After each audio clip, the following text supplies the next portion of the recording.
Welcome, everybody, to this episode 52 of Thrashcast. I want to usher in and thank my two co-hosts, Billy and Ken. How are you guys doing tonight? All good. All good.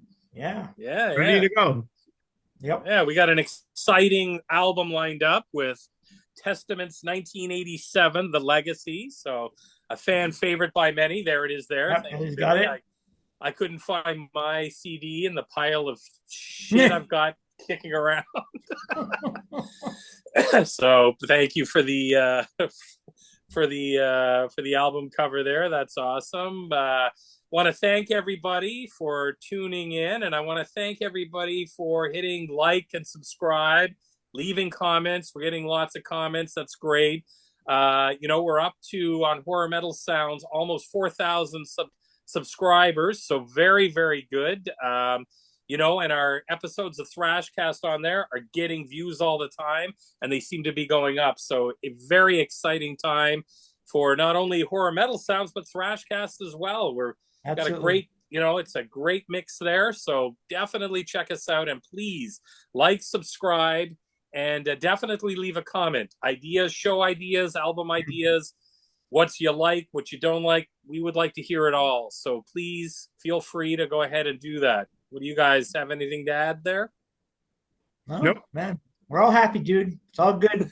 It's all good. So we start off with our first part of the. Where can you find us? That would be the first good thing. thing there, Jim. You can just go on YouTube. And very important. You can go on YouTube and you can just search in. If you're not already subscribing, just Thrashcast. It'll come up, all our episodes. Yep. This is our 52nd, so we got lots up there. You can find us at kenji.2864 on Horror Metal Sounds. We're also on Spotify, and we're also on Rumble. So please check us out. And I know Ken and Rich, who produces all of our stuff with Ken, they've been putting out a lot of shorts, news items, stuff like that. So there's always new stuff going up practically almost every day, every second day. So I want to send a thank out to Rich too for all his hard work, and you as well, Ken, and Bill and myself. We all work hard at this, but the behind the scenes stuff is really, really pushing it to all ends of the earth. So thanks, guys. Cool. Absolutely. Awesome. So we start off with some news items and what's spinning in our lives. So Ken, why don't you take her away? Sure. So I don't have an image to show, but Dark Angel just revealed the new album cover for Extinction Level Events. Album is due later this year on Reversed Records. But I can kind of describe it. So it's like this demonic, I guess, an angel, like more in a skeletal form with demon wings, and it's riding high in the sky, and it's all cool. like screens around it. It looks pretty cool. I can't wait for that. I don't know who did the artwork, but I guess we'll find out soon enough. But that's very exciting. I'm like, oh, nice. So I'm looking forward to that. And then, I just saw this today. Vader's released a new EP called Humanality. Nice. Apparently it's not out yet. I think it's coming out soon. But I saw that and I was like, oh, that's pretty good. Four songs, pretty cool album cover art. I like Vader. I'm a big fan, so I'm looking forward to that. And then on Monday night, both Billy and I went to see Warbringer here in Toronto. Oh, wicked. So I got the CD. Yeah. So a good CD purchase right there from the bands. Pretty decent stuff. The show was amazing.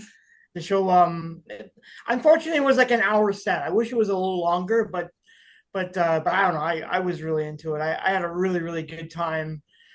They played like 11 songs, 3 from the new album, 3 from the previous album, Weapons. And then, of course, they ended the show with the encore for Total War, which I loved. I wish there was more songs from the first album. Unfortunately, they only played the one. But yeah, it was a really good thrash show, and thrash and death when you include the other bands on the bill. But I had a good time. I had a really good time. I just wish it was a longer set. But yeah, it was cool. What are you gonna do? Was that Billy? I was just saying, yeah, it was pretty cool. Yeah, it was great. Just not long enough. Yeah. I wish like as an encore, you'd hope they do at least like 3 songs, at least, Yeah. not one. But I don't know. The new But trend lately. It's like an hour is like now become like commonplace, Yeah. yeah, yeah, right? you're For a right. headliner. Yeah, I don't get that. 50 minutes even sometimes. Mhm. Yeah, this was just like an hour. Like Yeah. when you were picking up your album there, it just had started before you came back. So it was like maybe just a little over an hour long, which was Yeah. kind of disappointing. But So this is pretty cool. This is it, right, Ken? Can you guys see it? Yeah. Oh yeah, that's wow. it. Yeah, yeah, you found it. Yeah, it Yeah, looks pretty damn cool. yeah, I'm looking forward to that. It's awesome. Yeah, I didn't see. I just saw it now. I looked it up. Yeah, that's Yeah, I Wicked. just saw it today. I just saw it today myself. I just happened to run across it that they had shown that they released the cover. yeah. I like all the oranges and like it Yeah. really pops. Yeah, yeah, it looks really nice. That's what I mean. That'll be a cool tour T-shirt for sure. If they Yeah. have one, yeah, yeah. Hopefully they Yeah. do. Oh, That'd be they awesome. should. But yeah, That's so cool. Was but how the Warbringer show, was it well attended? Like, small crowd, like yeah. I don't know. the What do you Garrisons, think? 200? maybe, yeah, maybe at most if you get Yeah. if you're lucky. But the Garrisons are really a small club, so it doesn't really Oh, hold a lot of people. But it was pretty packed. I mean, I thought it was for the most part. I think it was jam. Well, it wasn't jam packed, but it was a fair amount of people for a Monday night. At least I wicked. thought. Yeah, But one yeah, of our listeners, metal headed, he saw them in Texas earlier, also on a Monday, and he said there were like far less than 100 people. yeah, Wow. So it's not a Canadian thing. They're just not big crowds, I guess. Yeah. yeah, yeah. Maybe it's possible. It's also a Monday night, which might not be the Yeah, that's best true. for shows. True. It was a Monday for him too. Yeah. Yeah, so that might be the big factor. Like on a Monday, everyone's Yep. just hungover from the weekend and getting into the swing of things. But I know I was. you would have liked the show, Jim. You would have had a good time. Oh yeah, for You would sure. have had a good That time. definitely, I'd love to see that show. It's a good thrash show. They're good live. They're really good live. And Kebble's great on stage. Like he's able to command the crowd. He doesn't do a lot of talking. He'll talk a little bit in between the songs, but he's like a high energy dude. That guy. He Yeah. was doing stage diving. He did that a couple, like I think 2 or 3 times. So it was like Nice. that dude was all in. Like he was dialed into it, which is what you Oh, want from your front man, right? oh yeah, for sure. And it's a killer album. I mean, Yeah. their Oh yeah. discography is amazing, but that album, that'll be definitely in my top 15 this year. And right now I got it sitting at 1 or 2. Yeah, they played A Better World. They played The Sword and the Cross, and Yeah, then they that's a did good song. Through a Glass Darkly. Oh, nice. So they did those 3 songs. Wicked, But, wicked. but it was all good. I had a good time. Yep. Great. Billy, That's it for me. Billy, do you have anything? Yeah, I got a couple things. Sure. So announced today, you guys might remember last week I showed the Yes. new Yeah, high racks. I kind of mentioned my frustration about not seeing vinyl. Well, Caden posted today Yeah. a big photo of himself pushing all the vinyl. So it's there. I went to check it out. It's on the Big Cartel website. So you could Oh, Google nice. Cartel. So it's interesting. The vinyl, like for a regular black vinyl, it's $40 a US. And then oddly enough, $60 for just gold coloring vinyl, which Oh, usually wow. it's not like a 50% price increase for colored version. But anyway, so if anyone is interested, it's there. But here's the kicker. It's got to be an error. The shipping is automatically sets to $0. So What? like even for me, shipping from California in the US to Canada was 0. Wow. Wow. It's got to be a mistake. I'm sure it'll Yeah. be corrected when they find it. But I guess if anyone wants a vinyl copy, Do it now. on there before the shipping comes back on. Do it now. Like that would be at least $20 shipping, like to Yeah. Canada, what they would normally. Yeah, yeah. Oh, guaranteed. So they're not doing that for free. So I know it's an error. Yeah. Yeah. Interesting. But I saw that picture too of him with his cart yeah, wheeling the cart of vinyl. boxes. That was so cool. Yeah, no, it's cool. Because it was a mystery, right? Everybody I know who collects vinyl is like, where the hell you get this record? Nobody could Yeah. find it. Like my record stores couldn't order it. Well, there you go. Now it's available. Well, And it's then good. It's available. one other news item, I just saw it as we were logging in. The new Inhuman Condition album. Oh Uh, yeah, yeah, so yeah, I mean, for those who don't know, it's a really cool band. It's Terry Butler on bass, of course, Obituary, Mhm. Taylor Nordberg on guitar. I yeah. mean, on Really. DSI recently, and then Jerry Kling does the drums and vocals. So really cool band. New single out, Severely Lifeless.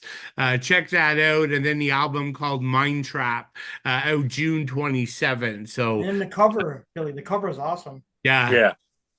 Yeah, so many amazing covers, right? Like it's great. Yeah. But yeah, highly recommended there. And then I got two things I've been spinning. Nice. So the first one is both have amazing album covers.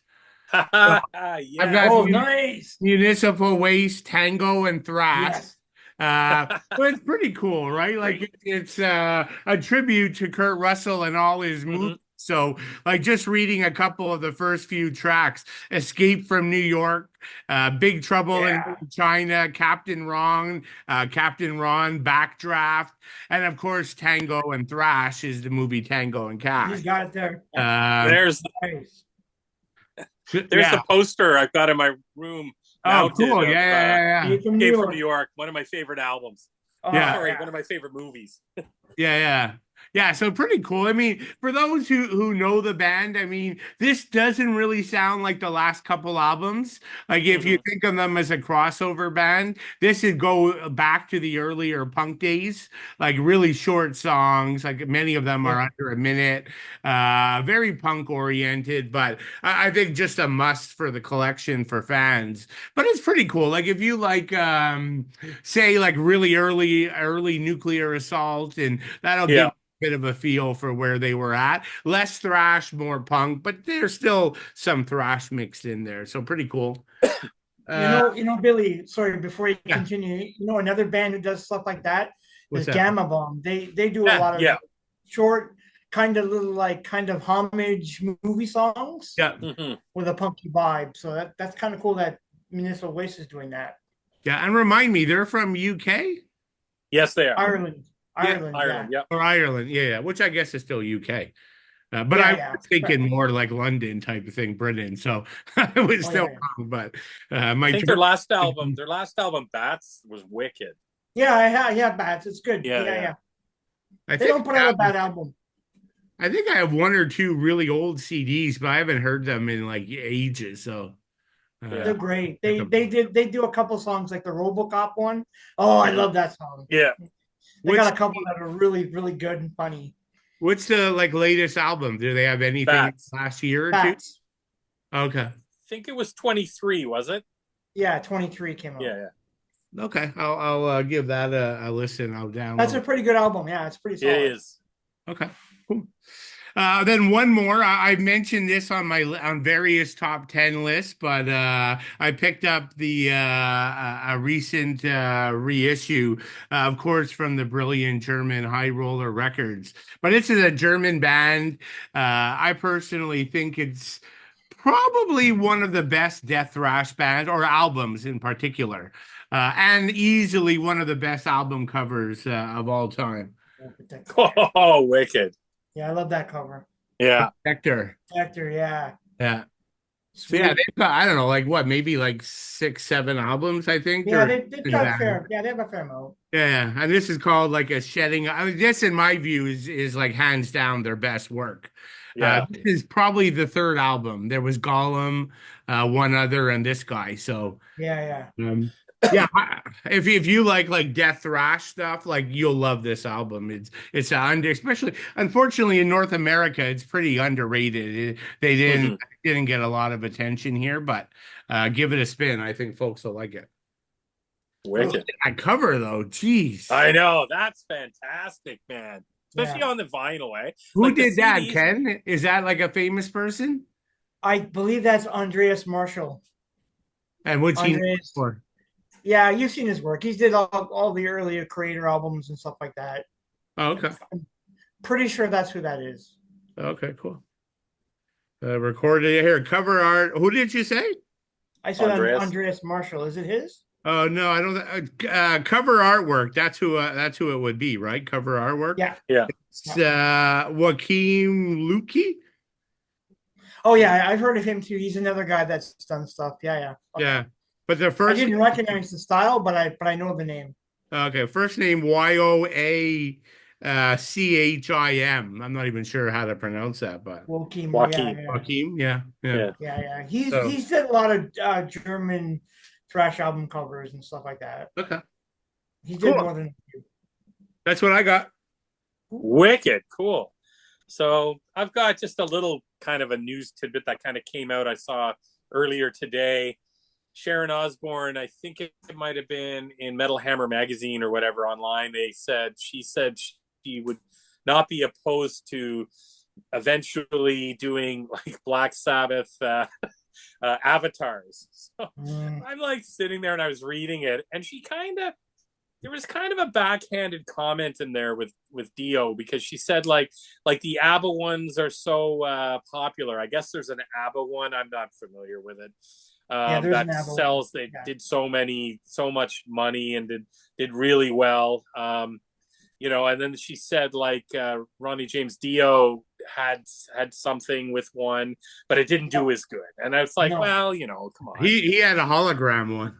That's the one, a hologram one. Yeah, it was probably like, now the avatars are a little bit different than the original hologram shows. But anyway, she kind of just said maybe it wasn't everybody's taste. I don't think that's it. I think you're comparing like heavy metal to ABBA to some degree. I mean, give me a break here. Like, it is what it is. And I think people have a lot of respect for Ronnie. And I don't know. I don't know what your guys' thoughts on this. I just think it's kind of ridiculous. I mean, so she's probably already, seemed like to me, the article was very aloof kind of, but it seemed like to me she was setting sort of a little bit of a foundational groundwork that maybe this would be something that's coming. I don't know, but with her, anything's possible, I guess, after the final show type thing, and Kiss had their avatars come out and they're planning to do something with that. I mean, that's a little bit different. I mean, Kiss is more comic book characters with the makeup, and it makes more sense, even though I wouldn't really support it. I don't really care that much. Hey, but more the power if there's fans out there for it. I just think the Black Sabbath one, I just like, man, like, just let's not take the Mickey out of everything here. Let's like, why do they have, I know it's cash and it's all about money, but oh my God, let's go on with this final show thing and then go from there. And let's just, it's Sabbath, for Christ's sakes. It's like, this is the Church of Sabbath. We don't need this. What are your guys' thoughts? I mean, that totally sounds like Sharon Osbourne, right? Like, how do you? I mean, it's like Gene Simmons, right? I mean, he's all for the Avatar too. But it's a good point, Jim. Like, I didn't think about, like, I mean, Kiss is not my thing. I never was a fan, but yeah, they're a little bit more like visual and stuff. So I still wouldn't kind of go for that. So I don't know, but I this is slightly off topic, but you mentioned Sharon. Did you guys see she was doing an interview, I think this week, and they asked her what was the worst mistake you ever made managing Ozzy? Did you see that? No. No, I don't think I saw it either. The worst mistake was, I think it was Disney, like whoever did the Pirates of the Caribbean. They reached out to Ozzy and asked him to come and read for the Jack Sparrow part. Yes. Because like the way he talks, right, it kind of fits the drunken character. And she just blew it away. But obviously, he would have made hundreds of millions of dollars had he done that. Jesus. Could you imagine Ozzy as Jack Sparrow? Funny story. I don't know, but interesting. That's funny. What's your thought? You know what?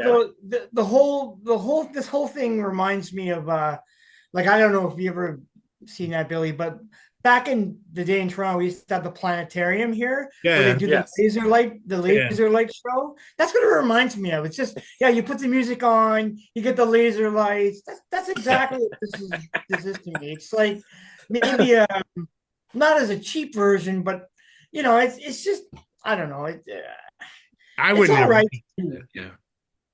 But yeah, I wouldn't want to pay shell out big bucks to watch Ronnie as a laser, whatever you want to call him. I don't know. It's kind of lame. Yeah. I it's And lame.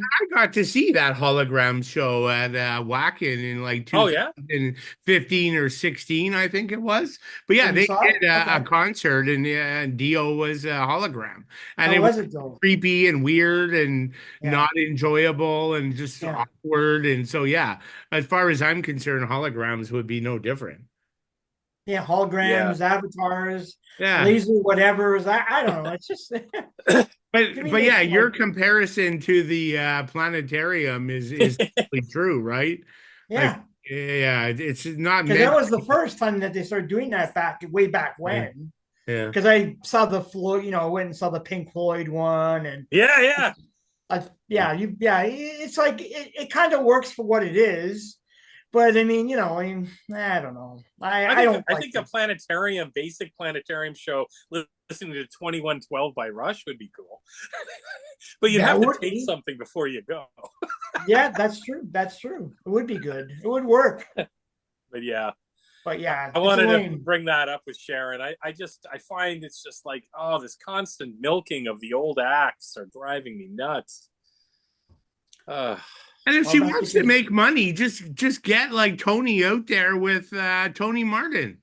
yeah, yeah, good idea. Tony and Martin and whoever else could still do the trick. You could get another tour in.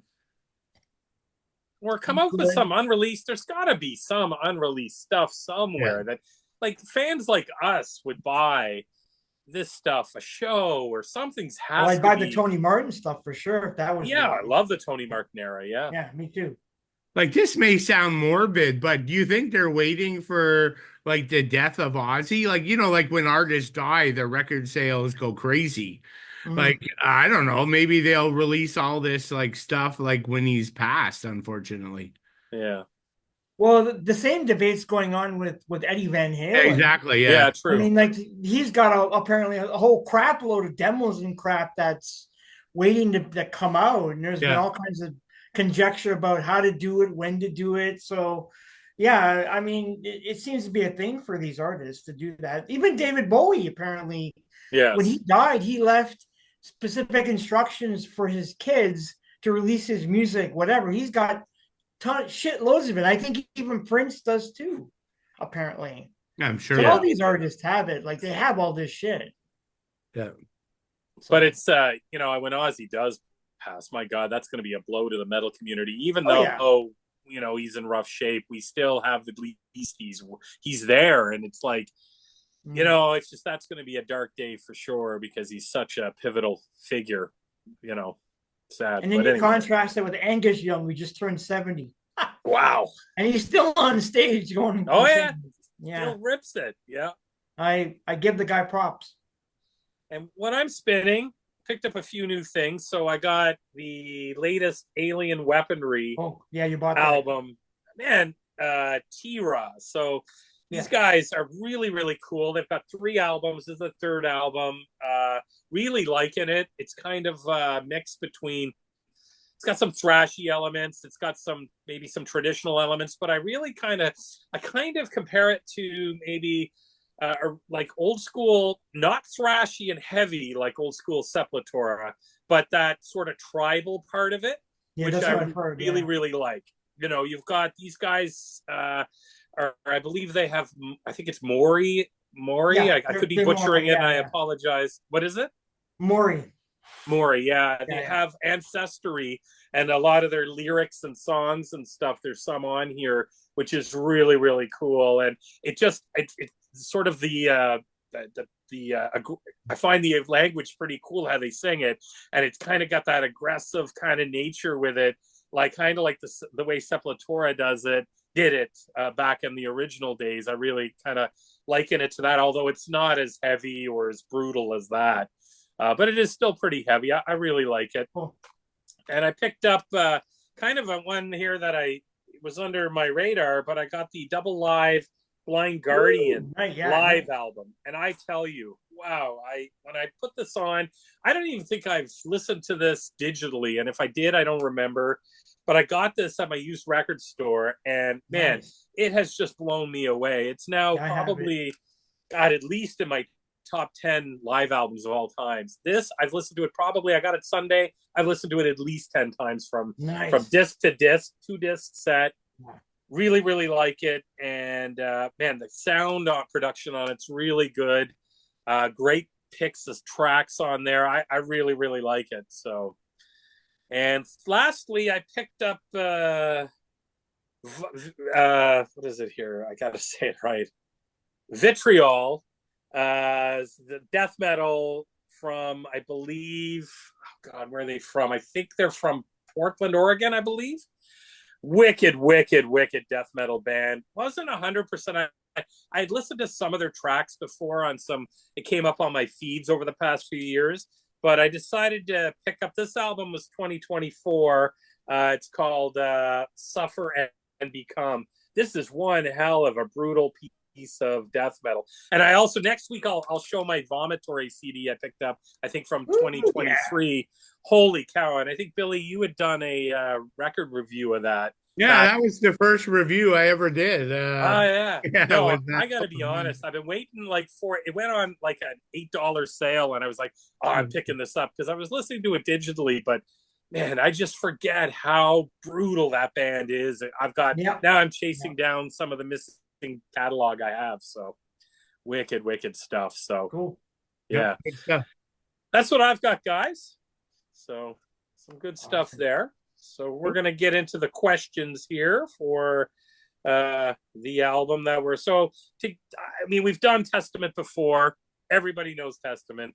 I'm just going to break out a couple of quick facts about this album before we get started. So we're going to be discussing the debut album, Testament: The Legacy, released April 21st, 1987. I was at the tender age of 16. The lineup for this would have been Chuck Billy vocals, Skolnick on lead guitar, Peterson on rhythm, Greg Christian on bass, and Louis Clemente on drums. And it was produced by Alex Perialis, who's done a lot of really good metal releases. And then the executive producer would have been Johnny and Marcia Z. So, and I mean, this is like the power couple of heavy metal, and of thrash, especially our genre. We love so much thrash metal. So they've got their hands all over this, and I'm sure, that's why it's such a legendary debut. And originally a quick fact that we all know, or maybe we don't know, is that, Zetro, Steve Zetro Souza, from now, well, not even Exodus now, but of Exodus fame, I will say, he was the original, well, he would have been the second, I believe, lead singer, if I'm correct. And he was set to do this album. And then he left the band at the time, which was called The Legacy, before Testament, and left to go join Exodus.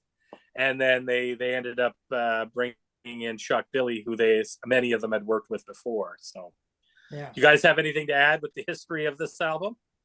Well, it's totally, the whole album is written lyrically almost by Sousa. He's written almost every song. Good point. Yes, on the album, because I think that's interesting. Yeah. But just to your point, though, Jim, you could hear Sousa on the First Strike is Deadly CD that where they did the re-recordings of some of their classic songs. Oh, yes. Sousa sang 2 songs on that. That's right. Sang, was it Over the Wall? And no, he did Alone in the Dark and right. Yeah. Right. Yeah. He sang them. So you could actually compare and listen to, I guess, if you want to, we're getting into the first question about the comparison of the two. Yeah. You could hear it really when you think about it, if you want to hear it. So actually, great segue, great lead, guys, because my question was, how do you think Testament would have fared with Zetro as their singer? Ken, you're talking, so go right ahead. I don't think it would have worked out as much. I like Zetro, but it's obvious to me over the career of Testament, Chuck has a much better range. He's more versatile. He can sing good, clean melodic leads. He can bark out those roars, the death metal growls. He can do that. He can Yeah. do it all. He can do it all. I don't think Sousa's although I like Sousa's vocal stylings, I don't know if he's got that ability to do what Chuck can, in my You're right. opinion. But I mean, I don't I think it would have been okay, but I think Chuck's just a much better voice for me in the long run, I think. But Cool. Billy? Yeah, so I'm not that different than Ken, but I did look at it from a few different angles. But like I like both of them. Uh, Mhm. I would also say take out the lyrics because Chuck's a lyric writer, and so yeah, is Zetro. And even to this day, Zetro helps Chuck do some of the that's lyrics on the true. latest Testament albums. But forget lyrics. Like I mean, Alex Skolnick and Eric Peterson, who write most of the songs. I mean, the band's going to be a success either way, whether it was one or the other. Like in my opinion, but that's where I kind of agree with Ken. I think Chuck's the better singer overall. Like I like both of them. Uh, Mhm. Chuck's vocal ability is so much more diverse. I mean, think about one of all of our favorite albums is The Gathering. Like, would that whole period have ever happened with Zetro? Probably Yeah, not. No. Like the that's whole true. like those 3 or 4 album run that he does the death metal vocals that we all love. That would probably be non-existent. But even aside from the music, right? So look at the two guys. Chuck is probably, when I think of metal, the most business savvy guy out there, right? So Mhm. he's doing promotions everywhere. He runs the band. His management company, him and his wife, have the band. They manage Exodus, or they did until very recently. Like all the meet and greets, all that's done by like Chuck and his wife. So like even take out musically, the band I don't think would ever be nearly as successful with Chuck not being involved. And as much as I love Zetro, I mean, he's kind of known for the weed and being very chill and relaxed.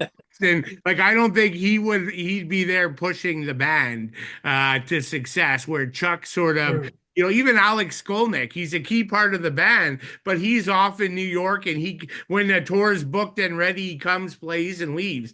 But Chuck's Mhm. the guy doing everything. So that was the interesting angle I kind of looked at. But I will give Zetro one thing credit, though. I've said this before. He's always out mingling with fans. Like Testament, you got to do paid meet and greets. Zetro's all over the place, walking through the cities, meeting with fans. So that's one cool area that Zetro has over Chuck, is he's a little bit more fan friendly. But so Cool. story, I think Chuck is the right choice. I think music the right choice, and I think the band wouldn't have been successful on the management side without him.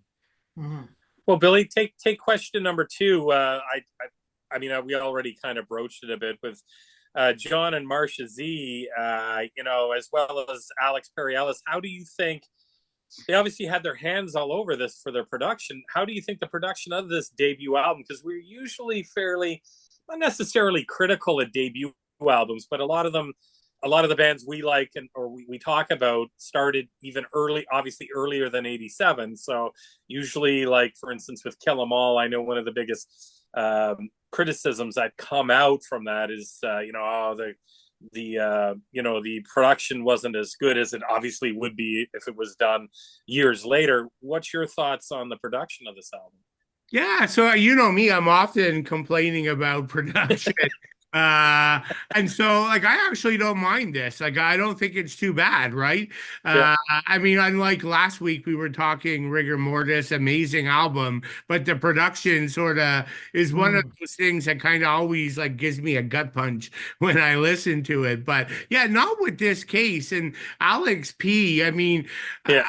He's done some amazing albums, but I'm always highly critical of what they sound like.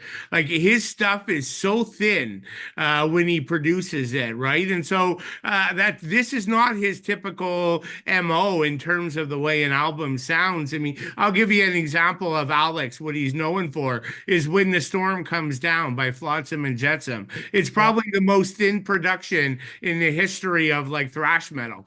But like Mhm. all his albums, like whatever he touches, always has that very hint of thin and tingy production. So that's why this stands out for me. There's two reissues of this album. Mhm. Music on Vinyl did an amazing job. And then the band reissued it, but then they did the final reissue, the audio file remaster through Sterling Sound.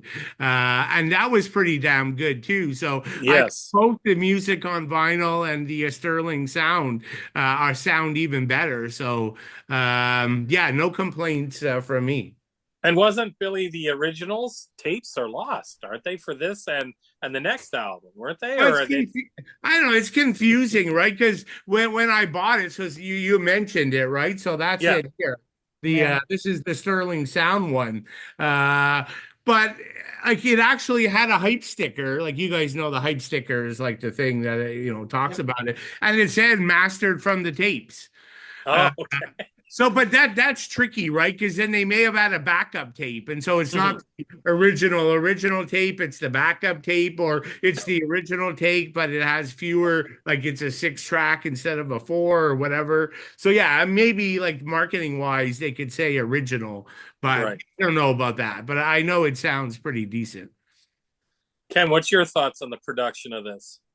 Yeah, I don't have a lot of thoughts. I mean, I don't mind. I like it as well. I don't have any problems with it. I mean, it's for the time. I don't know. It's an album for the time. Yeah, a lot of Mhm. albums sounded a lot like this, where the vocals have a little bit of an echoey at times, and not every song that Chuck sings. There's a little bit of I don't know, like they're not. I find them echoey at times for my taste. Yeah. Um, but I think that what makes it work is that it's guitar is heavy, so everything's up front, so Mhm.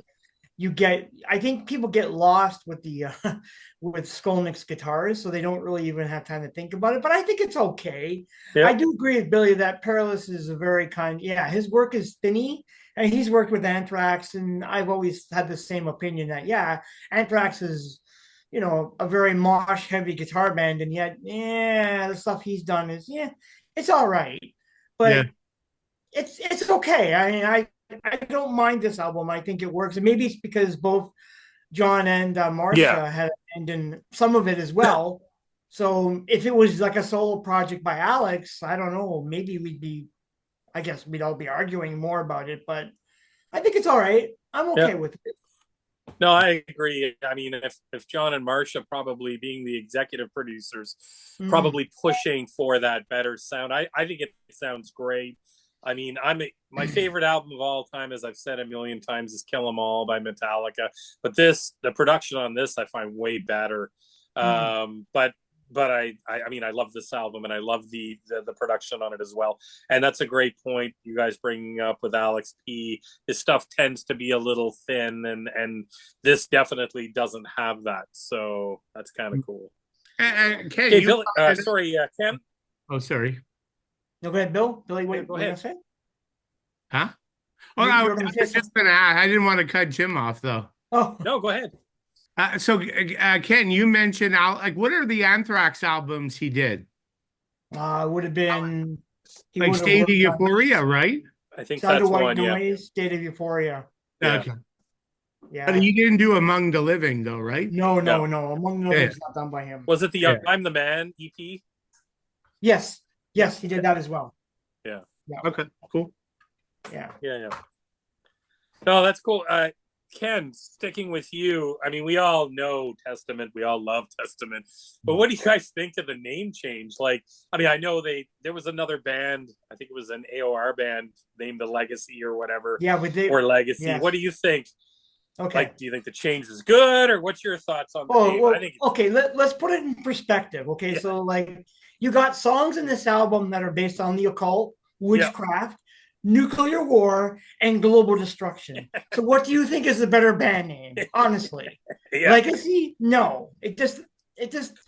When I think of Legacy, I think of power metal. It's just that's a good point. for me. I don't associate that name with thrash. Yeah. So for me, like hands down, it's Testament.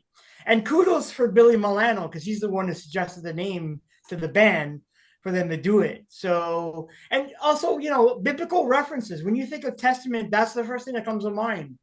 Biblical references, and you got that in spades with a lot of thrash bands from that time frame. So I think, it's the logo is great. It's one of my all-time favorite thrash logos. I love that logo. Just love the whole 3D effect to it. It reminds me of like the classic Superman movie from the 70s. Yeah, good point. Yeah. It's got that same kind of feel. And I've seen it done in many, many different colors, like on t-shirts and stuff. It's great. It's such a great logo. You can't get any better than that in my mind. Awesome. Billy, your thoughts? Probably somewhat similar. Yeah, I mean, I prefer that. I mean, if it's a matter of preference, I prefer Testament and I prefer the logo. But like, if I'm honest, I mean, if I personally, if they kept the legacy, I don't think the band would be any less successful. Exactly. I mean, you got Chuck, you got Alex, you got Eric. I mean, they're amazing songwriters. They're diverse. I personally, amazing live show. They could have called themselves, I don't know, apples and oranges. I might be exaggerating, but I think this band's going to be a major success. Their timing was perfect. Their location was perfect, regardless of what you call them. But I agree with Ken. Testament's the better name. Yeah, way better. Well, I mean, and that goes with my last question, which was just our usual. And I mean, Ken's our sort of our art director of the group here. What do you think of the cover art? What do you guys think?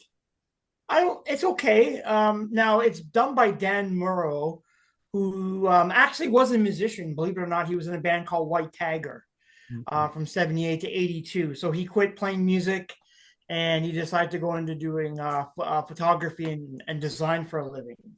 So he designed the cover, he took all the photographs. It's like a photographic collage. I don't mind it. It's a little on the cheesy side. It's not my favorite, but I will say for me, I like the color choices with it. So like the orange and the purples, it pops for me.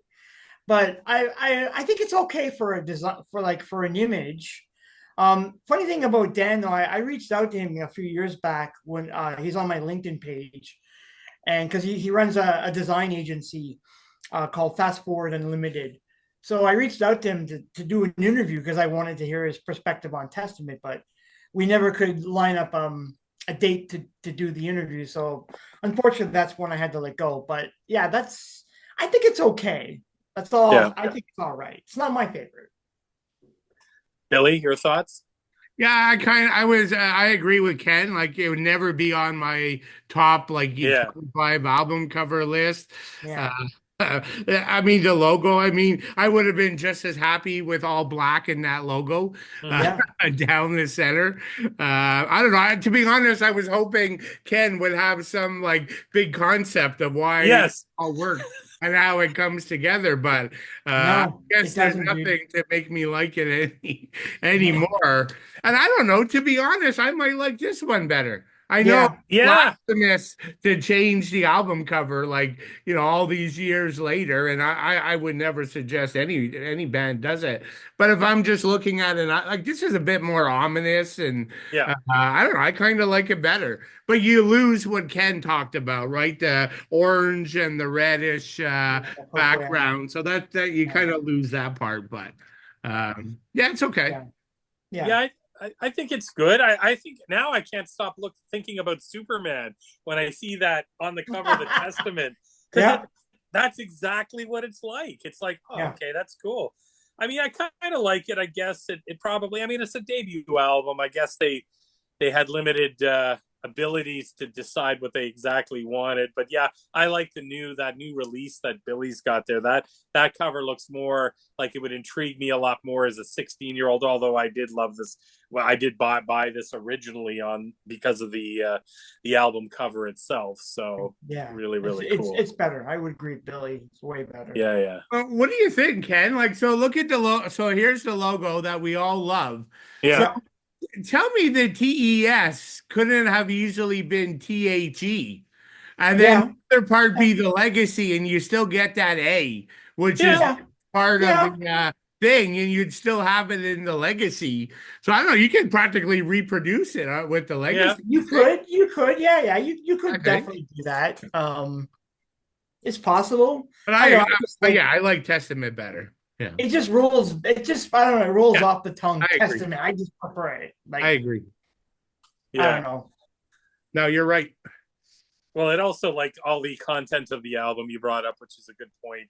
Testament is a little bit more kind of. That's what I'm saying. Yeah. This is a really dark album. Like, lyrically, it's a really dark album. So it's like, you call it legacy, but a power metal. That's what comes to mind for me. The legacy is more uplifting.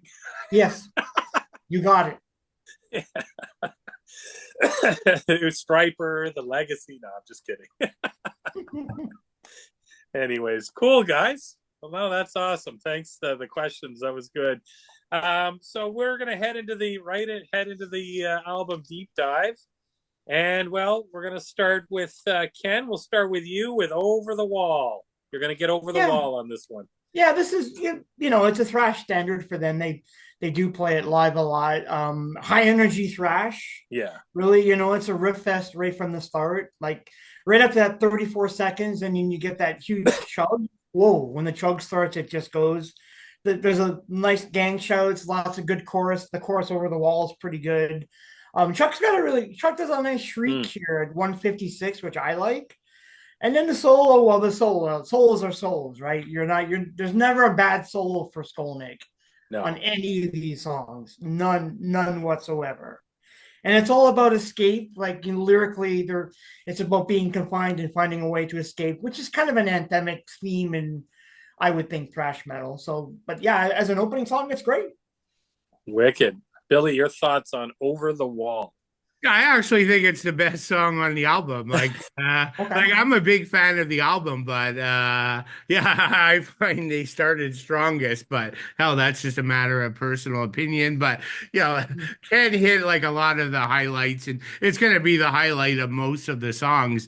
The Alex Skolnick solos, and he's got some amazing guitar work at 2:33. I really love that kind of tempo change that kind of comes in right after that guitar solo. 3:25, that big heavy riff.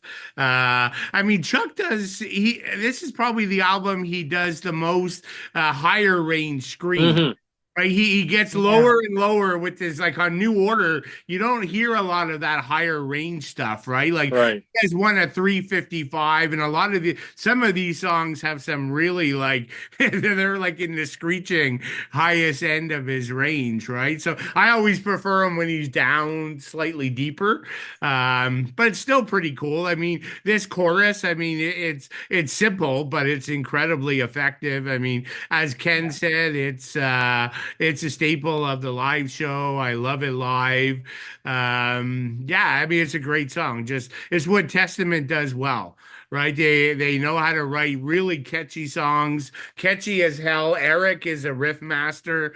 All his riffs are memorable. And then you have Alex stepping in for a classy solo that sort of sets them apart from the average thrash band. Yeah, good stuff. Yeah. No, I agree. It's one of my favorites, although there's so many good songs on this album. And I think Chuck's vocals on this song, what a way to start off. Like, we're usually fairly critical too on how the album starts towards the album ends. And this starts with just a total thrasher right off the bat. So really, really good start. Billy, take us into track 2, The Haunting. Yeah, so it's a good track. Like, I mean, for folks, I'll sort of mention where I sit. Like, for me, the New Order is like far superior to this album, but this is still like a masterpiece. So Yeah. don't get me wrong, but like this would be a song, "The Haunting," with why I think the New Order is a better album. Like for me, it's good, but it's a bit of a step down from the opener. It's just I don't know. It's just not as memorable for me, this track. I mean, it's cool that they use the gang vocals and they do Hmm. that quite a bit. And one of the best parts is Alex's solo section, kind of around 225. And I don't know if it's maybe like, the main riff is cool by Eric, but like Chuck is kind of on this track again in his mid to upper range, Yes. especially that huge screeching scream at 346. And maybe that does it for me. Like I just prefer him to be a little deeper in the music, but that's a personal thing. It's still a great song. I don't have anything negative. It's just not quite as memorable as some of the others. Yeah, I mean, I think that ominous intro is pretty cool, and that riffing that cuts into that heavy drum beat. And yeah, this has got Chuck Billy's kind of, I even call them screams to some extent, and those gang shouts are awesome. I think it's a great song. Not one of my favorite on the album, but still, it's a little bit darker too. We're getting into more darker territory. And Ken, what's your thoughts on The Hunting? See, I like the song more than Yeah, probably more than you I guys. knew you would. I knew you would. Lyrically, because of the fact that the whole song celebrates horror and the macabre. Yeah. It's got the fear of the unknown. They throw in references like the black cats, headless ghosts, lost souls, black skies, you name it. The song has it. I like it for that reason, and maybe the reason why he's in an upper range with the song. I think it suits the kind of lyrical ideas they're trying to set, this creepy kind of go for the gusto pace. At least Mm, that's how I would interpret it. But mm. um, I like the vocals on this song. Actually, I think it works for me. But I guess everyone's a bit different with their taste and how they like the songs. But I don't mind it. I don't mind it on the song at all. Yeah. Wicked. And Ken, question for you. I've been meaning to ask you this, like in a couple podcasts. Like you know me, I'm not a big lyric guy, and I know you're like a huge lyric guy. So would you say your overall feel like for me when I pick like that's my favorite song? It's like 100% the music. But Mhm. like in your case, would you elevate a song because the lyrical concept is so cool to you, even if the music is mediocre? Or I've just been meaning to Some, ask. yeah, sometimes I would. Yeah, I mean, I guess for me it's like I would for the most part, but then you'll get that time where the music um is a bit of a letdown, so it brings the song Yeah, down. But I Mhm. think for me, yeah, I always, when I hear songs, I always go for the lyrics first. It's just yeah, something I like. yeah, which But is cool. I do agree with you though. Music can bring it down. Like if you got really good lyrics and then you get mediocre like music to back it up, that could bring it down a peg or two, for Yeah. sure. No, I'm just curious. Like I know you're passionate about lyrics, and a lot of Yeah, people yeah, are. It just I'm on the other side where I don't really care. Uh, but yeah, yeah. It's So it's sometimes funny. lyrics can make That's a or good break a band. comment. That's a good comment, Billy, because since we started doing this podcast just over a year ago, I've gotten more in tune with lyrics because of Ken, because he's got me thinking more like, what is this exactly about? And I'm a little more curious than I used to be. I was always the music part, and I was yeah, cool riff, great drum beat. The lyrics could be something, whatever. It didn't matter. But now I'm starting to dig into it and I'm starting to think, what's this song? Oh, this song's about this. Oh, yeah, I'm picking this up. And I like the fact that the three of us, when we do talk lyrics, always have very different ideas about where, and that's really, really cool because you can get so much out of the lyrics personally for all of us. It's pretty neat. Yeah, yeah, yeah. No, that's a cool little concept. We were just yeah. So we sorry to sidetrack us, but I was Yeah, no just oh worries. no, not at all. yeah. Yeah. Okay, so we're into now track three, and this is one of my favorites on the album, "Burnt Offerings." I mean, that wicked slow kind of classical intro is really cool. It leads into some super heavy riffing, and the drums come in. This is for me, it's a really thick sounding song. It's about 128 and Chuck's vocals cut in. Definitely, I find this track even goes a little darker than the one before for me. And that those heavy those heavy bass drums at about 250. And again, you've got kind of Chuck's shouts again, which is really good with that wicked scream. This has just got, it's got a really heavy chug to it. And I really, really like that. Ken's, what's your thoughts on Burnt Offerings? Well, I think you've pretty much hit on everything, but I'll just say, like, lyrically, they follow up The Haunting with this because it's like they're trying to paint this picture that the world's been torn asunder by warfare and that the survivors have gone to cannibalism to survive and the world's ravaged from war. So it's like, it's got some it's heavy. It's a really heavy song.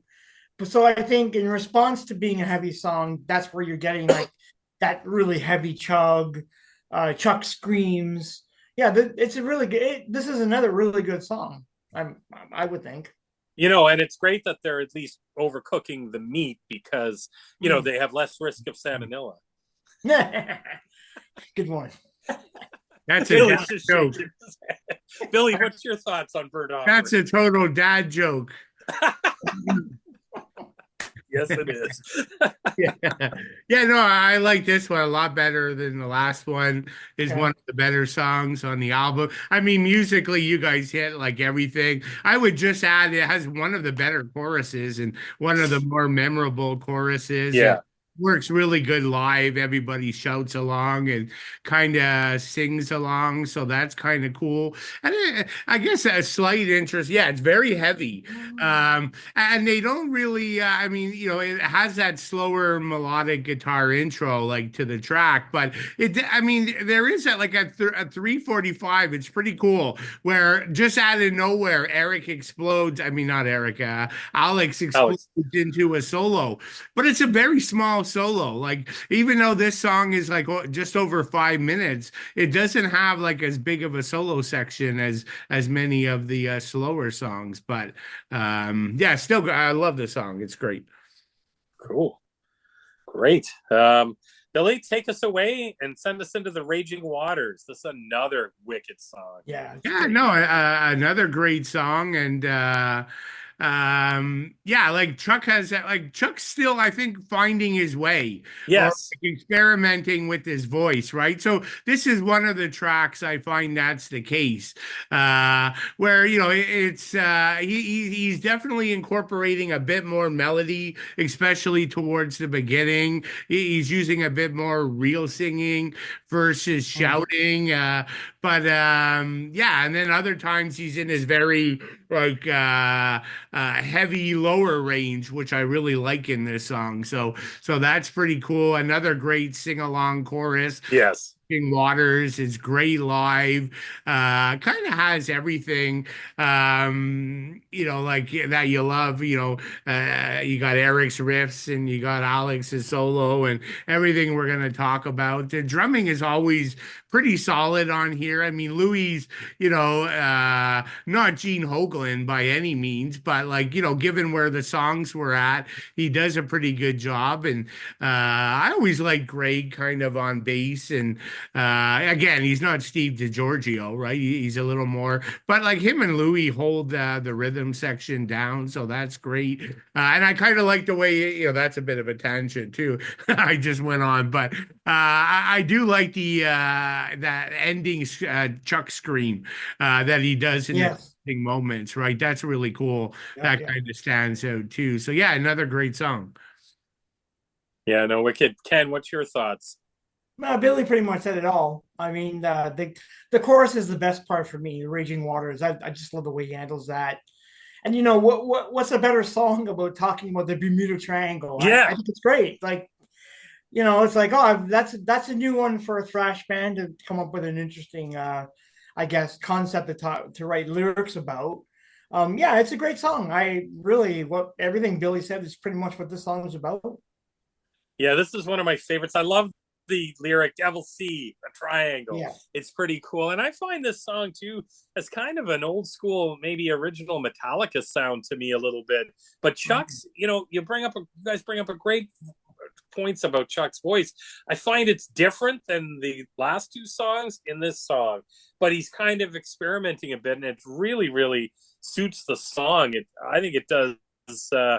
It's really, really good. I love that everyone's out for themselves and raging, violence, terror, raging waters. It's pretty cool chorus. I think it's super catchy.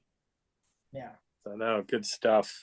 Ken, take us into Curse of the Legions of Death. Right, the acronym for COTLOD. COTLOD. Yeah. Yeah, this is great. It's a short ripper, supercharged tempo. You got that Chuck scream about 114.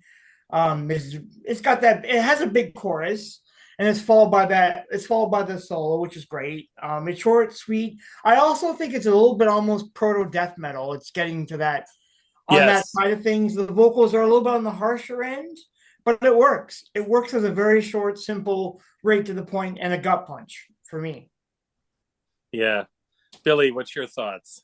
Yeah, I like it. Like, I always wondered why it's so damn short, right? Yeah. It's noticeably short for the album. It's a great song. Like, why couldn't they come up with another verse or like some kind of chugging or instrumental section, musical section? But yeah, like I agree with Ken. It's a little more aggressive and angry. And like even Alex, right? His solo not like pretty. It's like a face ripper, like aggressive solo in the track. Like I love, like, Chuck, we're getting into his range that I like when barking Curse of the Legions of Death. Like it's really cool, and kind of ends with his evil laugh, this song. But yeah, like I'm just left saying, why 2 minutes and 30 seconds?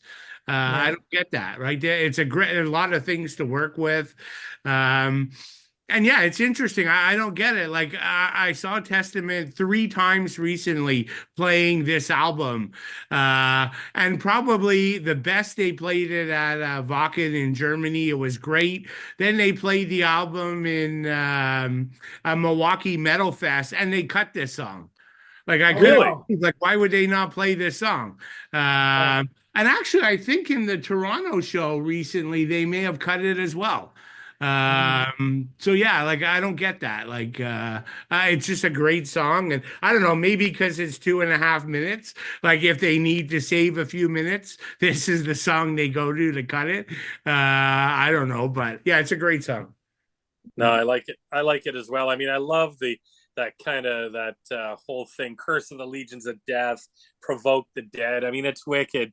It's great lyrics in it, and it's one of my favorites on the album. Yeah, I agree with you guys. It's too damn short. It needs to be longer. And if they're playing this album, they gotta play this song. That's wicked. Billy, take us through the next song. First Strike is Deadly. Yeah, no, another great song. I mean, this one, it follows up well from the last track. This thing just rips out of the gate. I love Eric's powerful sort of riffing throughout the song. And here's another one where Chuck is more in his upper range. He has a lot of screaming in this track, and especially when he does when he shouts "First Strike is Deadly," like so yeah, that's quite noticeable. Some great backing vocals. Alex again in his lead is very aggressive. It's not the typical Alex lead we would learn to know about. But and then speaking of that lead section, Alex does the lead, and then at 3:06 it comes out, and Chuck just delivers probably the most bone crushing scream. That he does on the entire album comes in there. But then it gets really vicious and heavy at the end. So yeah, great track. Yeah. Ken, what's your thoughts on First Strike is Deadly? This is good too, because I like the fact that the whole song's about falling prey to a venomous snake. It's like, okay, that's cool. That's an interesting idea. So you're sort of trying to have some variety with the lyrics and not just talk about witches and demons and priests or evil priests. So I kind of like it. But yeah, everything Billy said is pretty much true of this song. This is the one song that I could see Steve Souza singing though. For some reason, the Yes. way that Yeah. Chuck has a very similar scream, the high screeching that you get with Sousa, you get it here. So I could see Sousa actually singing this song. I'd be curious to hear him actually sing this song just to have a comparison sake. But yeah, Yeah. it's a great song. It's definitely a great song. Yeah, I like it as well. Yeah. I was just gonna say that's such a great point, Ken. Like I almost think this is the one song on here he would do better than Chuck. Yeah, you're right. That's I a would agree with you. I think so. I think it works for him because I mean, especially in the last few Exodus albums, is like his screeching is just Yeah. wow. Like yeah. this is perfect for him. You're right. You're totally right about that. Oh, great point. I love it. No one escapes or comes out alive. For the snakes, they never lose. For if they hit you just one time, you have to face your doom. I think it's pretty cool. And that's a great point because it's not always witches and zombies and the end of the world, that sort of stuff. This is just about, I picture it as a giant serpent attacking somebody, and I think it's pretty cool. That's a pretty cool sort of topic to cover, especially on an album like this. So, no, that's really cool, and it's a killer song too. I mean, it's really, really heavy. I really, really like it. No, for sure, guys. I mean, you guys hit it all musically. Ken, take us away with "Do or Die." Now you see here, they go back to the standard about war, with lyrics about sacrifice and war. Although there's one line at the ad here, which I was reading about this, and I was like, yeah, that makes sense. As the hunter, you will never see the light of day. So some were saying it's a reference to The Most Dangerous Game, a 1924 novel by Rich Connell, which has been made into movies. It's a very famous book. Hunting humans is more or less the whole theme, which kind of sort of falls in line with the song. So I think that's interesting. But I think this is a pretty solid song for me. Like the only thing I will say is Chuck's a bit more reserved at the start, and he tends to get a bit more aggressive as the song goes on. So like the chugs, the tempo, they really pick up in the second half. And I think I like the second half more than I like the first half of the song for me. But yeah, that's another pretty solid song. A really catchy chorus too, by the way. And Bill, what's your thoughts? Yeah, I don't mind it. Like it's but something's got to be the least favorite song on the album. Yeah. That's this. I agree with Ken, right? Like Chuck is really experimenting, especially in the first half with the vocals. He's using a bit more melody and he's playing totally with his phrasing and his pacing of his vocals and excuse me, he does get heavier towards the end, but there's all like cool pieces to the song, I think, but like it just doesn't come together in the same memorable way as some of the album's better tracks. So something's got to be last, and so for me that's kind of this. But Alex does have a pretty cool solo in here. Yeah. That's a wicked solo, and I think it's the melodic sound of Chuck's voice kind of gives me some comparisons to even some James Hetfield a little bit. Yeah, I got that too. He has such a different voice than James, but in this one, again, like I never realized, but that was sort of good points about the fact that it's a debut album, so maybe he's trying different things until he finds exactly where he's at. I mean, we're hearing so much Chuck Billy on here, classic Chuck Billy. But then in this one here, I kind of get a little bit of a Hetfield sound from time to time. So, a cool song nonetheless. So, I think that's pretty neat. Bill, you want to take in Alone in the Dark? Yeah, so again, this is maybe not as aggressive as some of the others, but it's still, I think, a great song. I mean, the melodic opening by Alex, and it's played quite a bit live. I think the main riff that Eric does is really addictive and kind of stands out for me. And again, I think in this song we talked about it. Like Chuck is again experimenting a bit, right? This is a little bit. This is probably where he's singing the most, right? As a parking. Very melodic, just one of his more diverse, I don't know if it's experimenting or he's just chosen to sing like more melodically here. And it works on the song, so I got no complaints with what he's doing. And this sort of transitions a couple times between the slower melody and the heavier parts. That kind of works well. And that Alex solo at 227 is fantastic, right? Like I've said it before, like he's like the secret weapon of the band. Yeah. Like when he comes in with those solos, they're so well done. But yeah, good song. Cool. And Ken, what's the song about? Oh, well, this is very basic. They go back to the idea of battling demons. And then they name like the Grand Duke of Hell and the High Priest of Evil. So maybe you know where that's going. I don't mind it. Like, I like the fact that they go harsh on the lyrics, but they sort of lighten up on the music a little bit. So, like Billy was saying, there's a lot more melody here, which I like. And I like the chorus. I know this is another one of those popular songs where they would play live, Alone in the Dark. I like it. I think it's a really good song. Catchy, and it's kind of memorable for me as a song. I think it's pretty good. I also feel like I find this, it's a bit, his voice is definitely like a lower register, and it kind of has that maybe a little bit carries into the next album a little bit with this one, I think anyways. But I mean, yeah, it's a great song. Kind of a little bit of a bluesy guitar intro, kind of. But I mean, yeah, the lyrics are so cool. It's pretty neat. I mean, they kind of cover every sort of demonic thing that you could think of in the song. It all in there. So it's pretty neat. So here we are. We're at the end of the album, and we're at Apocalyptic City. I mean, this has a really cool slower intro that leads into a heavy chug. Yeah. And the song speeds up, and at 118, 119, the vocals just break right in. I mean, I love that burn, that's pretty cool. Burn, and the chorus in this is really, really, really, really neat. And I know I think they have, it's a live Welcome to the Apocalyptic City. They brought out an album a few years later. I love that cover. Yeah, with the guys getting ripped by fish hooks. Yep. It's like Hellraiser almost, but yeah, kind of. So no, that's amazing cover. Ken, since you go first.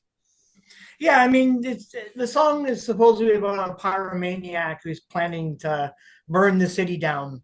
So it's an interesting idea for a song. I like it though. You're right. I think it's the catchy chorus is where I like the gang shouts and the burn. I think that's all great.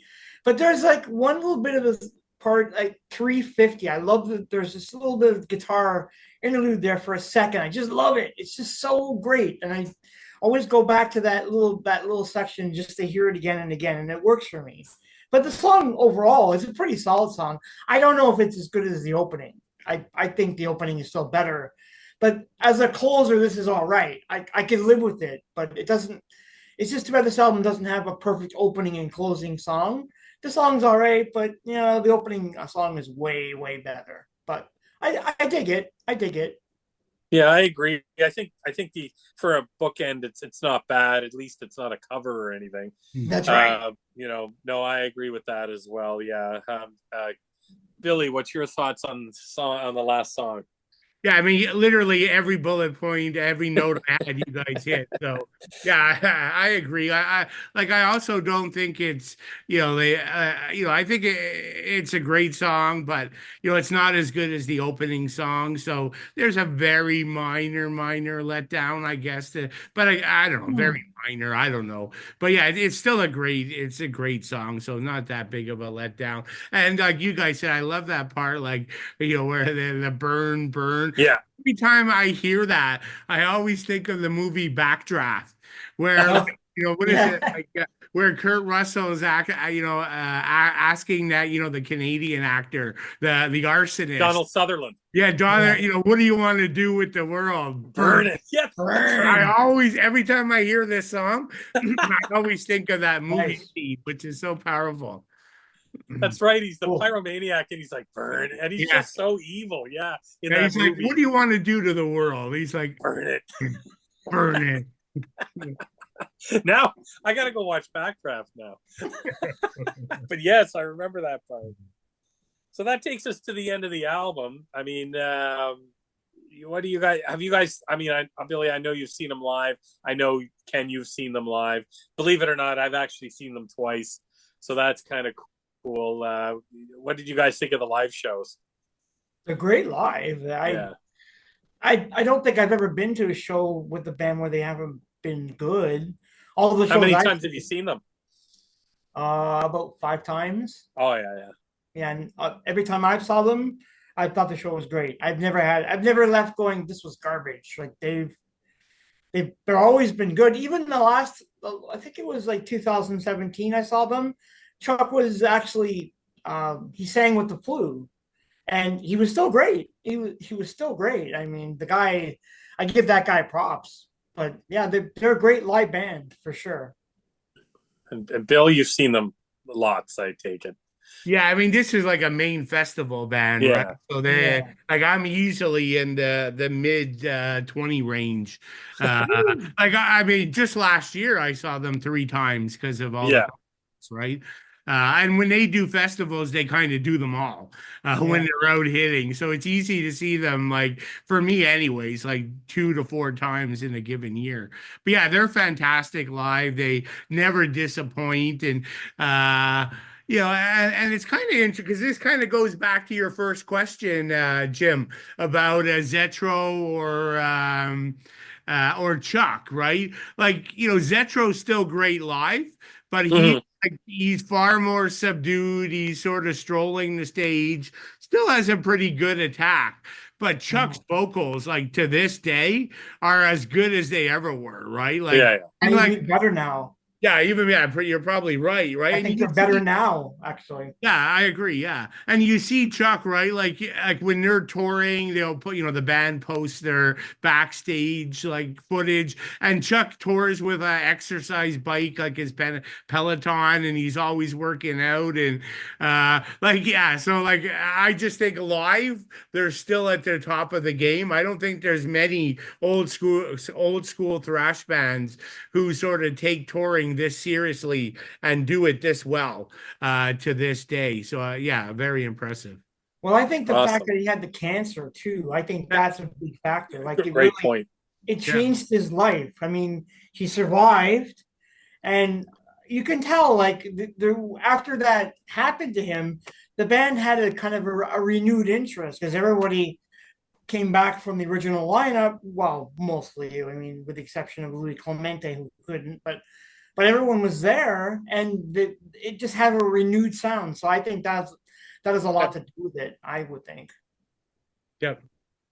Awesome. Great. Well, that's the album, guys. In a nutshell, do you guys have anything else to add? No, it's a great album. Great. I mean, well, while we're at it, let's just spend 1 second. Where does this album sit in your Testament ranking? I'll go. For me, it's number 4. Number 2. For me, it would probably be number 3, I would think. 3. Well, no, hold on. I'm going to agree, Billy. I think 4 was where I would slot it as well. I thought so. Like I go New Order, Practice What You Preach, The Gathering, and then The Legacy. You're right. Yeah, I just now you think about it. Yeah, that's exactly what I would be doing too. Okay. I think I went 2 or 3 when we did this before. Now I either went New Order, this, and The Gathering, but I think The Gathering was before this, I believe. But I could be wrong. It might have been 4 for me too, because Practice, but I think I ranked Practice 4th. I had Practice as my first. Yeah. Yeah, that was my first. Cool. Just give some background of the angle we're looking at the album from. Yeah. Oh, yeah. It's good. It's good. You can't go wrong with the earlier albums, really. They're all good. No. They're all really good. Exactly. It's just basically what's your mileage on the taste? What do you want? You want fast, slow, like you know, and they're all solid albums. Yep. Absolutely. So that brings us to our a bit of our last portion of the show here, what we we haven't done this year before. So what's great about it is we were able to pick our favorite any genre metal album, could be anything. Obviously, this is one of our favorites, but we just talked about it. So who wants to go first? Sure, I'll go first. Okay, go ahead. You got it. I think I know what you're picking. Yeah, it's obvious. I don't think it's any debate. 1987, of course, it's always going to be for me. I'll never change this pick, so it'll always be my number one among the living for me. Oh, it's never not going to be that. Just like both you guys, like, Billy's Justice and Jim, your Kill 'Em All, like, yeah, you always have that one album that resonates with you that you just, for whatever reasons, it never leaves you. And this album doesn't leave me. Like, it's always been that way for me with this album. And I listen to it quite often, and I always get something out of it every listen. It's never not a time when I don't get anything from the album. Yeah. And, it's a classic. I mean, it's the third album dedicated to Cliff Burton, of course, after he passed away. Dan Spitz on lead, who's an incredible lead player. I always love it. Every song here is a banger. I love Joey's vocals. He's one of my favorite thrash vocalists. There's lots of punk vibes, heavy chugging, massive riffs on every song. This is like moshing madness throughout. And the fact that for me, it ties into my themes about my likes towards like horror and cinema. Among the Living, based on The Stand. I Am the Law, based on the Judge Dredd comic. Skeleton in the Closet, based on King's Pupil. And then, NFL, the John Belushi kind of tribute song. Like, every song is great here. And I love that cover, the Don Brottingham cover. It's so great for me because it's that debate about, is it Poltergeist 2? Is it the Reverend Henry Kane? Or is it Randall Flagg from The Stand? Yeah. There's always been that debate going on for years, but it's just so great. And I went out and bought the actual nice. the Reflection action figure, because they did a line. Super 7 did a line of metal figures. So they did like Motorhead, King Diamond, Slayer, Ghost, and of course Henry Kane. So I love it. I think it's great. So for me, it's like the album that I don't know when it came out for me, it's just, as an angry teenager, I heard this, and it's just, and I remember, having a large flag on my wall in the bedroom, and my dad would be coming in going, "What the hell are you listening to?" Yeah. And it's soundtrack of my youth for me. But this is such a great album. No, that's awesome. Billy, what do you have for us? Yeah, like, I'm kicking myself. Like, I pulled all these albums for the show, and I totally forgot to pull this. Oh, no. And then I was and this in particular needed to be pulled. But then this might be I was going to pull it while Ken was doing his. And I realized I'm wearing my underwear, so I couldn't get up and go to the shelf and get it. So there you go. So that's probably sharing too much, but I was going to pick Sodom Persecution Mania, but everyone we've talked about that. So I was going to an album that I really love, and I'm maybe a bit more in the minority of how much I love it, but I picked Sacred Reich Ignorance. And I love Sacred Reich. I love everything, the new stuff, even their last album, everything in between. I even like their groove metal stuff, like, what is it, Heel, and like those albums. I don't know. But for me, this was always the best album. And so, like, I just really love the thrashy aspect, and there's some punk still mixed in their sound here. It was heavy. It was like really thrashy, far more aggressive. Production was raw. And this is the lineup I know so well. I mean, you had Phil on bass and vocals, Wiley on guitar. Of course, they're both still there. And then, rest in peace, Jason Rainey on guitar, who passed away, and now Joey Radwell's in there. And then I always liked Greg Hall on drums, and now it's Dave McLean, who I believe is their permanent drummer. So this thing's on my top 10 list. Like, where I wanted the albums is because like what everybody knows is kind of the American flag, and then the guy Oh, in front of it, Mhm. blindfolded. Phil being very political. Yeah, the lyrics were all social. I mean, about war and political oppression and racism and stuff. But like that album cover that everyone knows wasn't the original. And that's so right. the Yeah. original was actually on a reissue in 2017. They reissued it with the original, which was just black and white artwork. Like it looked like an old punk album. And so, yeah, Yeah. unfortunately, I can't show it. But but yeah, that's pretty cool. That view of the album, I think it's great. I mean, the songs, right? Like, and I know everyone loves what was that? What's the one you like the most, Ken? The American Way. Yeah, the American American way. Way, Yeah, yeah. like that's usually everybody's favorite, and I love it. But like for me, this is the special album. Like Death Squad, Victims of Demise, Ignorance, No Believers, Violent Solution. I mean, the songs are just really cool. And this is the interesting thing because I may have said it before, but I don't think there's any other band where the debut is my favorite album. Mhm. Oh, yeah. Always like like look at Ken, you mentioned me and Justice, right? Yeah. Like that's Yeah. the fourth album. Like everyone likes the earlier stuff. I like when the band, Rust in Peace for Megadeth is the hands down the opus work. And so this is the exception to the rule, I guess, for me. But yeah, I think it's amazing. Like I love the band. Like in 17, they did the 30th anniversary of this show, of this album, and they toured playing songs from here. I got to see that in Philadelphia. That was really cool Cool. and memorable. And so, yeah, I love the album. Yeah, and I'm kicking myself for not pulling it. And don't forget, we did this on Thrashcast. Was that episode 3, was it? Or 2? I think so. Yeah. Was Not it this 2? album, though, right? We did, No. No, no, we did yeah, American Way, but I'm yeah, saying, yeah, American Way. yeah, Yeah, this we is did this will cover come them. eventually. Yes. And then I did mention earlier, we also covered Among the Living as episode Yeah, 11. So it's kind of cool. We have our favorites for sure. Oh yeah. yeah. So I stepped out of the thrash sort of genre and picked one. This is mine from 1987. Ooh, good one. Oh, I got there to you go go. with King Diamond Abigail. I mean, Yeah, my great God, one. look at them all on the back there. They're so cool.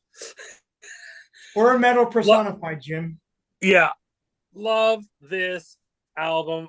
I mean, this Fatal Portrait being the debut for King Diamond solo work was a wicked album. And then the next album after this, Them, is really good. But I love the fact that this turns into, it's just such a great plot to it. So you have Jonathan and Miriam who move into an old plantation, in 1845. And I mean, the songs on here, it kind of tells the story. There was the funeral, the arrival, the mansion in the darkness, family goes, the seventh day of 1777, where they share that Abigail was originally lost from the grandparents or the old owners of the plantation, went through there, and then Miriam ends up getting, starts carrying the child. The child was originally born a stillborn when she fell down the stairs in 1777, and then the ghost of Abigail comes back, and it's a great story. I mean, I won't give it all away, but yes, this is definitely horror personified, and I just love it. I mean, I love everything. I remember buying this on cassette, and his falsetto, King's. I already was aware of Merciful Fate, so. But I mean, this stuff here is falsetto lyrics, but I think it's the storytelling that got me the most, because with these kind of conceptual albums, and I mean, almost all of King Diamond's are. I think the first one wasn't, and I think the Spider's Lullaby half is, and half is another one's kind of split. But they kind of, for me as a kid, they kind of spelled it all right out. You got to listen to it in tandem and in order, and you got to tell you the whole story of what was going on. And I think that's pretty cool. They have come out with an Abigail 2, which I should have pulled, which tends to get panned by a lot of critics, but I actually like it. Yeah, it's okay. I don't. I don't think there's a bad King Diamond album. Yes, there's probably less favorites than others, and Abigail 2 would fall under that, but there's a lot of great tracks on it. And this has got, what's really neat is you've got a really young Mickey D on drums on this. Andy LaRocque and King Diamond they are a powerhouse for this band, and I think that's just so cool. And the guitar work in that is great. And I mean, just the cover art alone, Ken. I mean, you guys. I mean, this is just. I love it. It's great. It's legendary cover art. I have a shirt of this. I actually wore the shirt to my daughter's parent-teacher meeting. My wife was pissed when she was in grade 2. So. Well, it could have been worse. He could have had a Cannibal Corpse shirt on. Oh God, yeah. That's what I was thinking. Eating back to life. Like, you're actually well behaved wearing that relative, on a relative basis. I remember I zipped down my jacket and she's like, "Put your jacket up." Why are you crying? I said, "Oh, I forgot I had it on." But anyways, it was kind of funny. So, guys, hypothetical question for you. You could only have one discography, Merciful Fate or King Diamond? I have to go with King Diamond. That's hard. I'd go with King Diamond only because there's more. Yeah. Okay, I go Merciful Fate. I just think the albums are better, and I don't find like the piercing vocals of King. I think they're a little easier to absorb in Fate than they are in King Diamond. But I don't know. See, I love all Merciful Fate albums. I really like 9, which was the last one. Yeah. And I love that album. Oh my God, it's so good. And the first 2 are just, it's metal.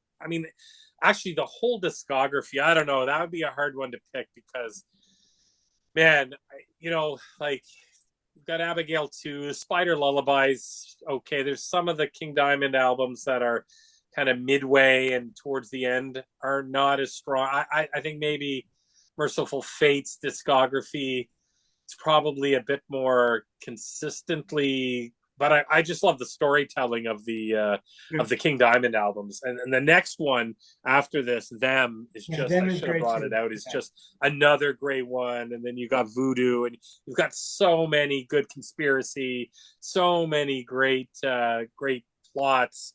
And that's actually, I talked about where since doing this, I'm paying attention to more lyrics, but maybe during my love for King Diamond's come from the fact that those lyrics and, those albums are just so cool. And yeah, you got to and back then you didn't have the whole plot, set out for you like you do on Wikipedia now. You can read the whole thing and know what you're getting into. But I really think these albums could make wicked Stephen King movies, or would be a wicked movie, man. You've got a fetus going after the haunted new fetus, eating the dead body of the old. It's just amazing. It's like great. Gothic. Man, it's like Gothic horror. Yeah. He's really good at writing Gothic horror inspired lyrics. Yeah. That's what I always thought with King. So love it. But it would be hard. I'd have to say King Diamond on that question, Billy, but man, there's a part of me now that's thinking I'd probably be Merciful Fate as well. I don't know. It's no right or wrong answer. No. It's fine to say I'm not picking and I'll take a both. Yeah. I'll pack another bag on the desert island. So, okay. Well, guys, that concludes our podcast. Billy, you're hosting next week. Why don't you let everybody know what you'll be covering? Yeah, we're gonna do Forbidden. Yes. And we could, they have more than 2 albums, but they have 2 incredible albums, the first 2 albums, but we're going to go with Twisted Into Form. We kind of, for those who may have followed us in another world, we did a podcast on it in a different source, but kind of want to have it within our own world and our own current approach. So yeah, it's not. We don't really consider it a repeat. It's an expanded version, and not that I timed it this way. We were talking about doing this for a few weeks, but then I noticed this week it hit the 35th anniversary. Yeah. So it's perfect timing. Yeah, 30th or 35th. 35th, I think, isn't it? 35th. Yeah. I don't want to 35th. start adding years, but yeah, so that'll be a good one. There's a lot to talk about, and personally, I think it's one of the better thrash albums that came out. That wasn't a big four. Yeah. I agree. And before Can't we wait. go, We need to, and that's great. We're Yeah. covering it because we've got more time to really sink our teeth into this. We're not there's no time constraints. So last time we couldn't deep dive like we will into this, and then we're going to give this one a redo. I think that's awesome. That's right. So Billy has episode 53, and then I'm not going to say, but episode 54, I'm teasing a guest. We will be joined by a fourth person. It should be Nice. should be a good talk, and we'll reveal the album and our guest a little bit later. And it's Awesome. a guest that's never been on the show before. That's right. A brand new guest. Wicked. Coming on with us. Well, guys, that concludes the show, and good night, everybody, and have a great time. See you later. All right, good night.